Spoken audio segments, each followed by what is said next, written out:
Well, I think Donald was about to say he's going to solve it by repealing it and getting rid of the Affordable Care Act. And I'm going to fix it because I agree with you. Premiums have gotten too high, co-pays, deductibles, prescription drug costs, and I've laid out a series of actions that we can take to try to get those costs down.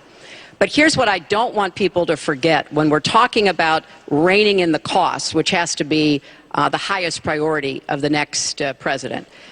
When the Affordable Care Act passed, it wasn't just that 20 million people got insurance who didn't have it before, but that in and of itself was a good thing. I meet these people all the time, and they tell me what a difference having that insurance meant to them and their families.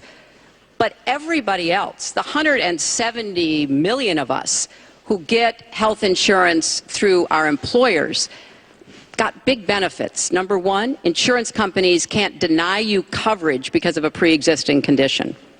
Number two, no lifetime limits, which is a big deal if you have serious health problems. Number three, women can't be charged more than men for our health insurance, which is the way it used to be before the Affordable Care Act. Number four, if you're under 26 and your parents have a policy, you can be on that policy until the age of 26, something that didn't happen before. So I want very much to save what works and is good about the Affordable Care Act. But we've got to get costs down. We've got to provide some additional help to small businesses so that they can afford to provide health insurance. But if we repeal it, as Donald has proposed, and start over again, all of those benefits I just mentioned are lost to everybody, not just people who get their health insurance on the exchange. And then we would have to start all over again. Right now, we are at 90% health insurance coverage. That's the highest we've ever been in our country. Secretary Clinton, so I want us to get to 100%, but get costs down and keep quality up. Mr. Trump, you have 2 minutes. It is such a great question, and it's maybe the question I get almost more than anything else outside of defense. Obamacare is a disaster. You know it. We all know it. It's going up at numbers that nobody's ever seen worldwide. Nobody's ever seen numbers like this for health care. It's only getting worse. In 17, it implodes by itself. Their method of fixing it is to go back and ask Congress for more money, more and more money. And we have right now almost $20 trillion in debt. Obamacare will never work. It's very bad health insurance. Far too expensive. And not only expensive for the person that has it, unbelievably expensive for our country. It's going to be one of the biggest line items very shortly. We have to repeal it and replace it with something absolutely much less expensive and something that works, where your plan can actually be tailored. We have to get rid of the lines around the state, artificial lines, where we stop insurance companies from coming in and competing because they wanted, President Obama and whoever was working on it, they want to leave those lines because that gives the insurance companies essentially monopolies. We want competition.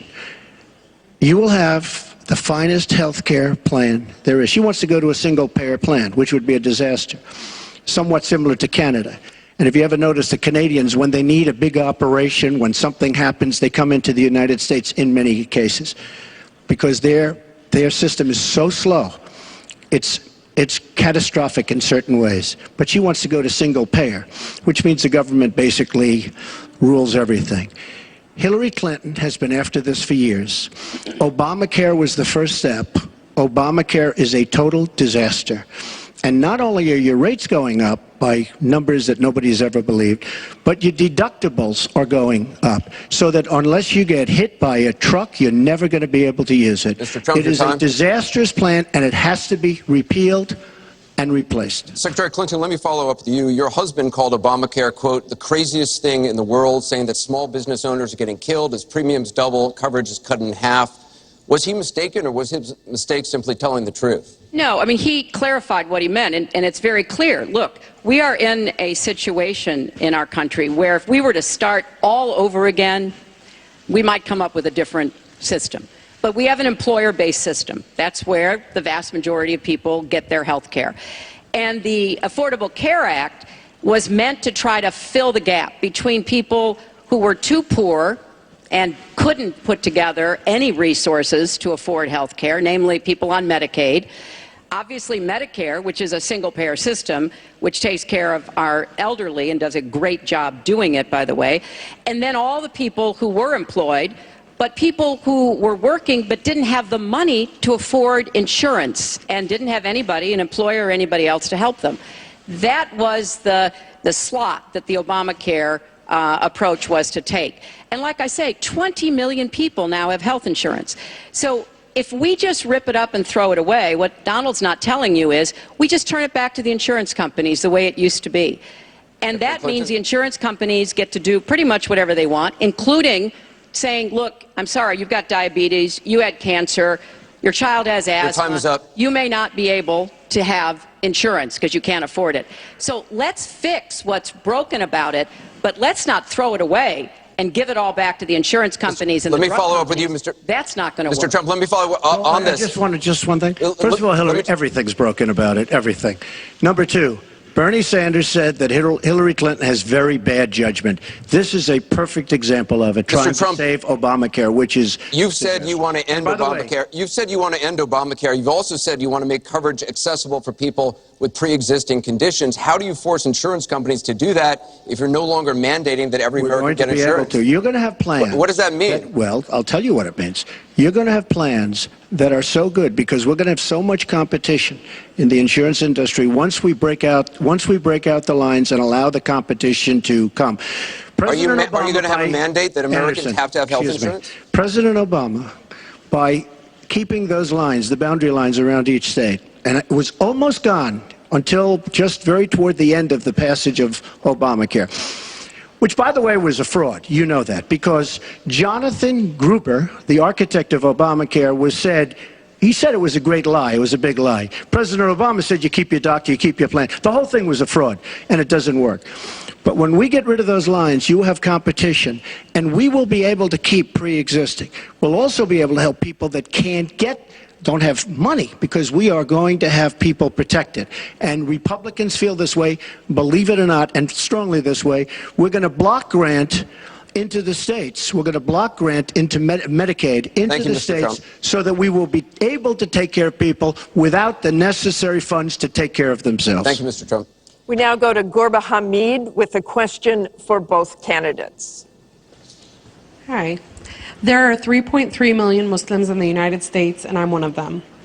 You've mentioned working with Muslim nations, but with Islamophobia on the rise, how will you help people like me deal with the consequences of being labeled as a threat to the country after the election is over? Mr. Trump, you're first.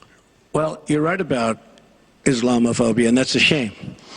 But one thing we have to do is we have to make sure that, because there is a problem. I mean, whether we like it or not, and we can be very politically correct, but whether we like it or not, there is a problem.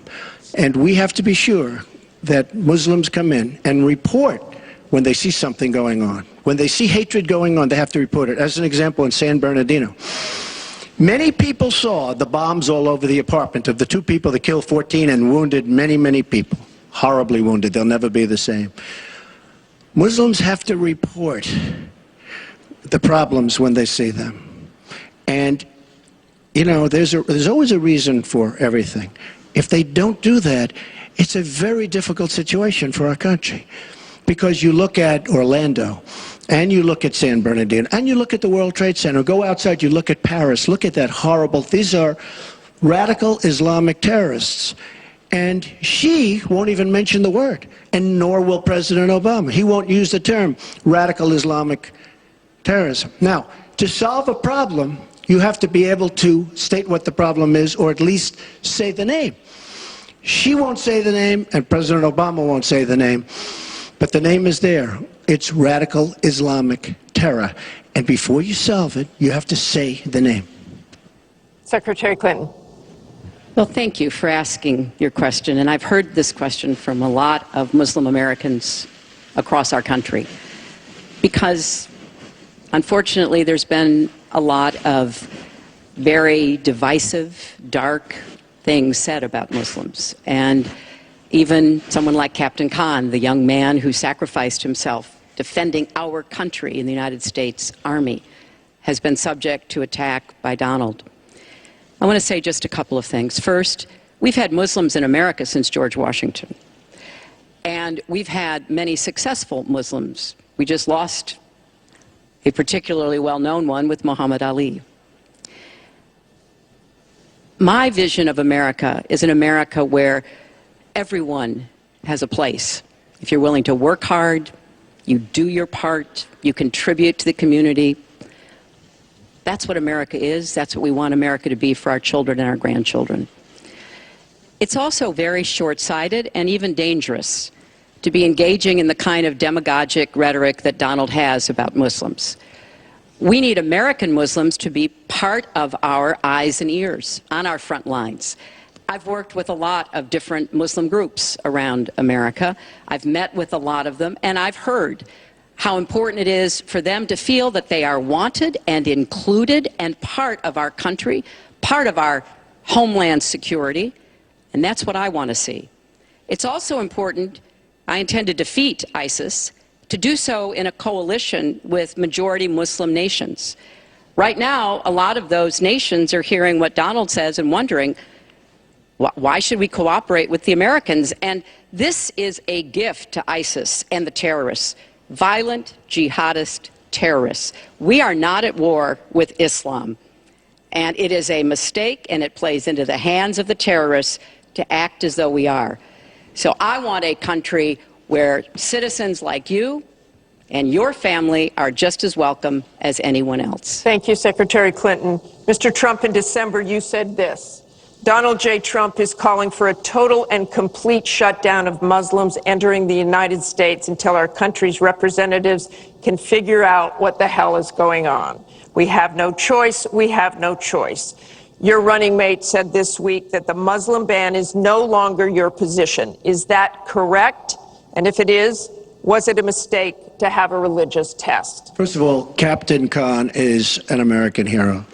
And if I were president at that time, he would be alive today. Because unlike her, who voted for the war without knowing what she was doing, I would not have had our people in Iraq. Iraq was a disaster. So he would have been alive today.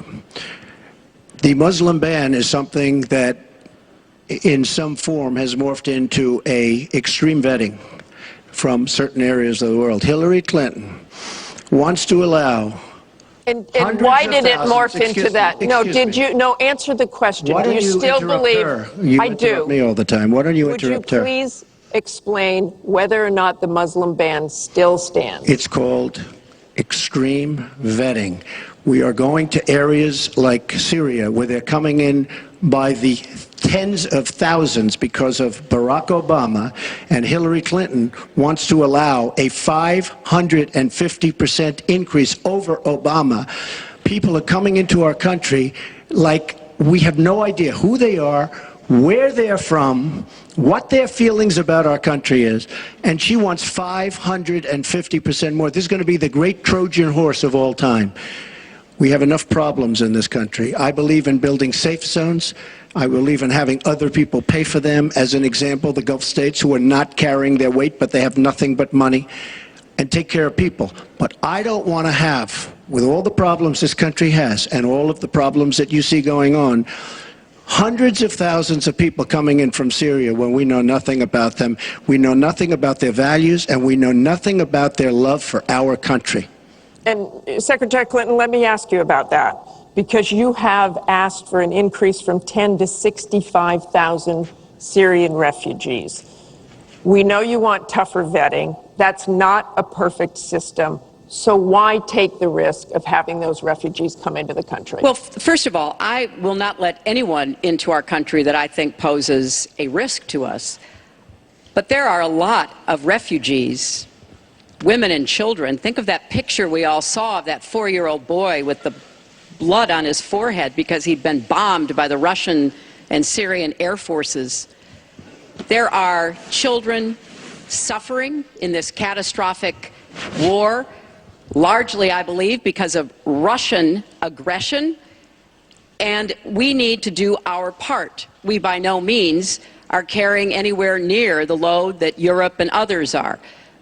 But we will have vetting that is as tough as it needs to be from our professionals, our intelligence experts, and others. But it is important for us as a policy, not to say, as Donald has said, we're going to ban people based on a religion.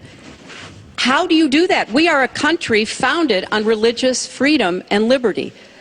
How do we do what he has advocated without causing great distress within our own country? Are we going to have religious tests when people fly into our country? And how do we expect to be able to implement those?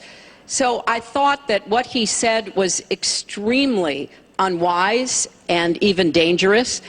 And indeed, you can look at the propaganda on a lot of the terrorist sites, and what Donald Trump says about Muslims is used to recruit fighters because they want to create a war between us.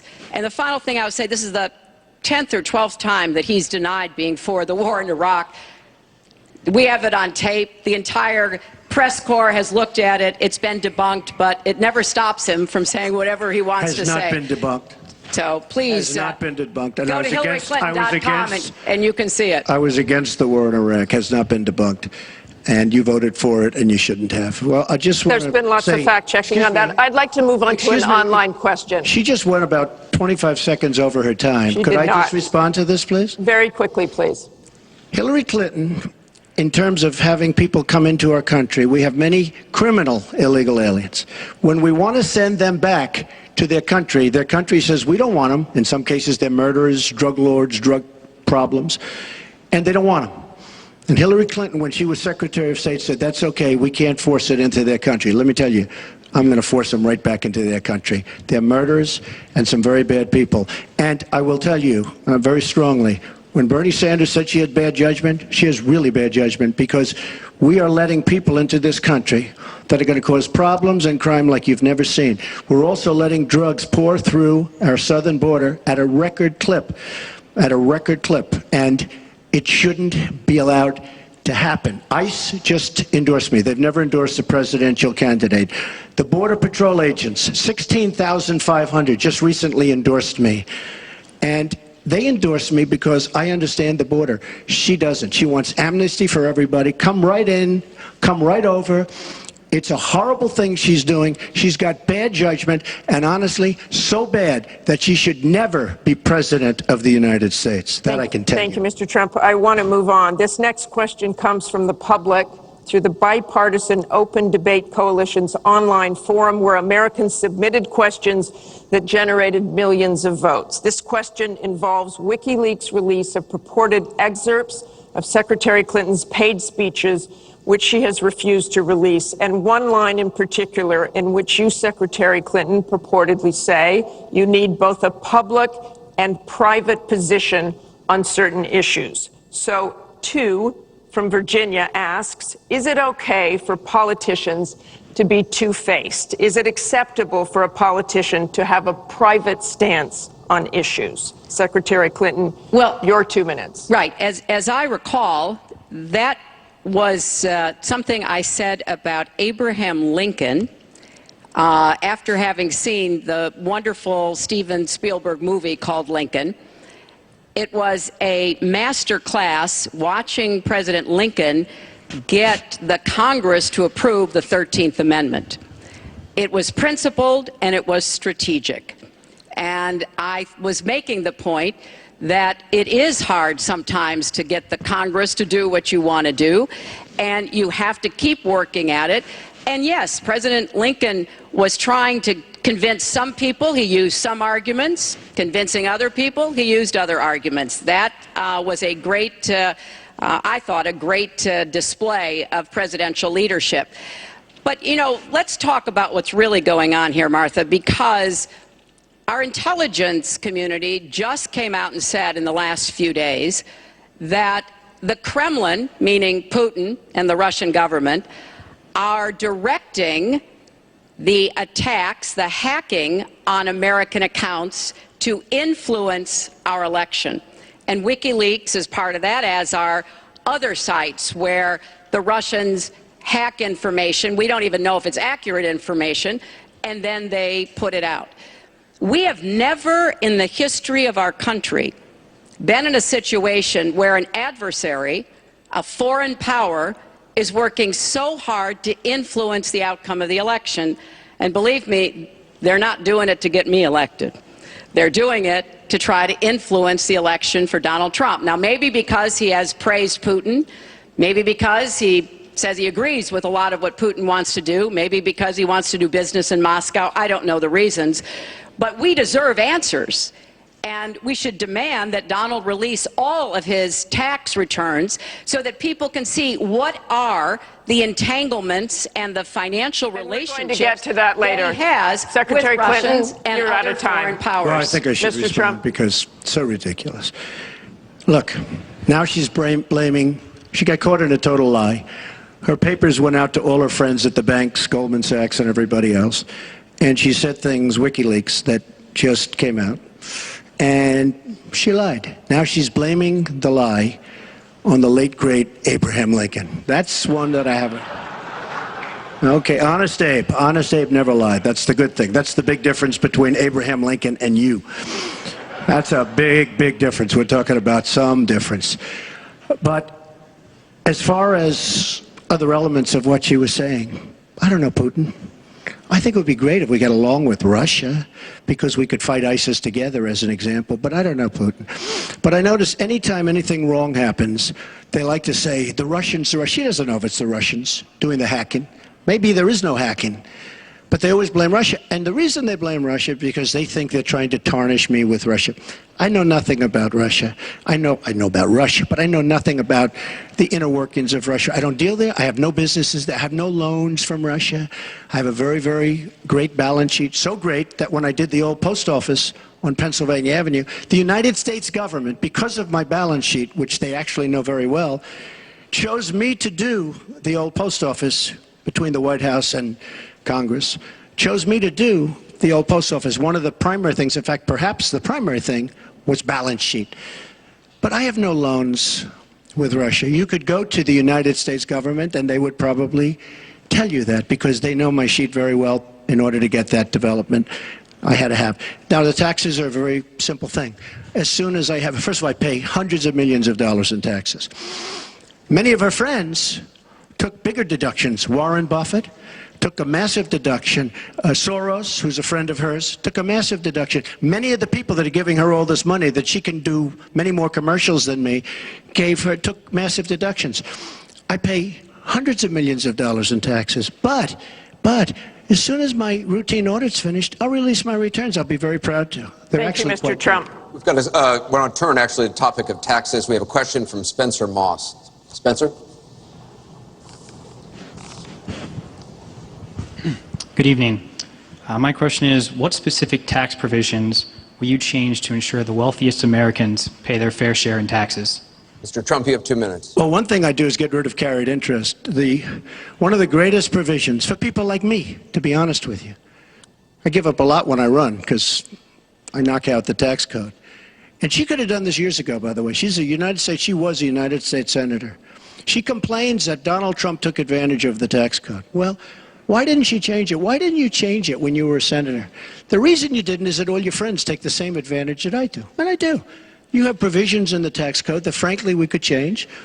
But you wouldn't change it because all of these people give you the money so you can take negative ads on Donald Trump. And I say that about a lot of things. You know, I've heard Hillary complaining about so many different things over the years. Oh, we should have done this.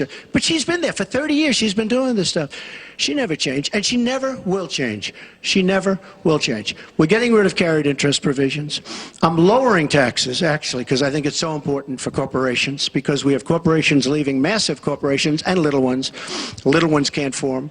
We're getting rid of regulations, which goes hand in hand with the lowering of the taxes. But we're bringing the tax rate down from 35% to 15%. We're cutting taxes for the middle class, and I will tell you, we are cutting them big league for the middle class.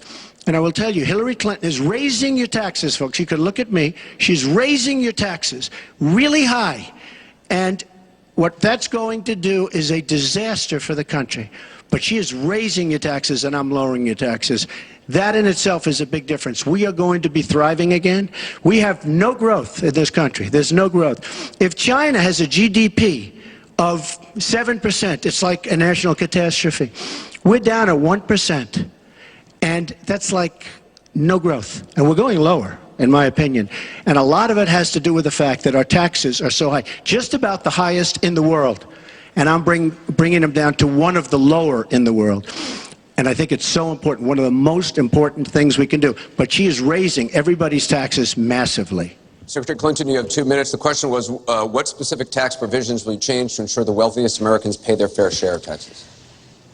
Well, everything you've heard just now from Donald is not true. I'm sorry I have to keep saying this, but he lives in an alternative reality. And it is sort of amusing to hear somebody who hasn't paid federal income taxes in maybe 20 years talking about what he's going to do. But I'll tell you what he's going to do. His plan will give the wealthy and corporations the biggest tax cuts they've ever had, more than the Bush tax cuts by at least a factor of 2. Donald always takes care of Donald and people like Donald, and this would be a massive gift. And indeed, the way that he talks about his tax cuts would end up raising taxes on middle-class families, millions of middle-class families. Now, here's what I want to do.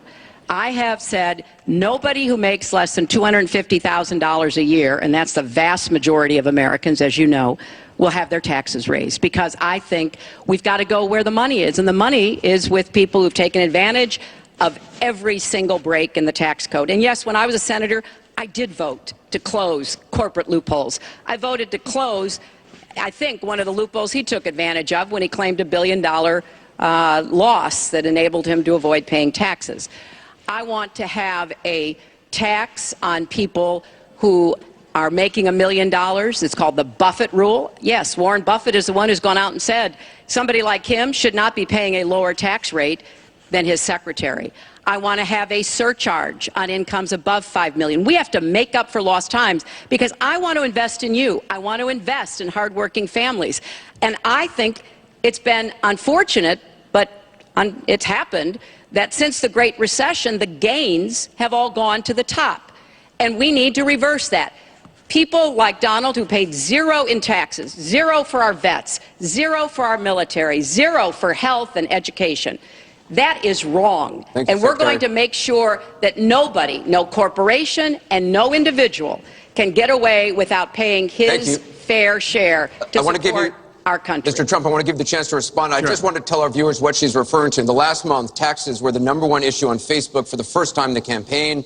The New York Times published 3 pages of your 1995 tax returns. They show you claimed a $916 million loss, which means you could have avoided paying personal federal income taxes for years. You've said you pay state taxes, employee taxes, real estate taxes, property taxes. You have not answered, though, a simple question. Did you use that $916 million loss to avoid paying personal federal income taxes for years? Of course I do. Of course I do. And so do all of her donors, or most of her donors. I know many of her donors.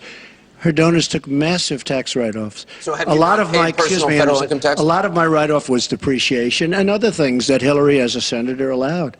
And she'll always allow it, because the people that give her all this money, they want it. That's why. See, I understand the tax code better than anybody that's ever run for president.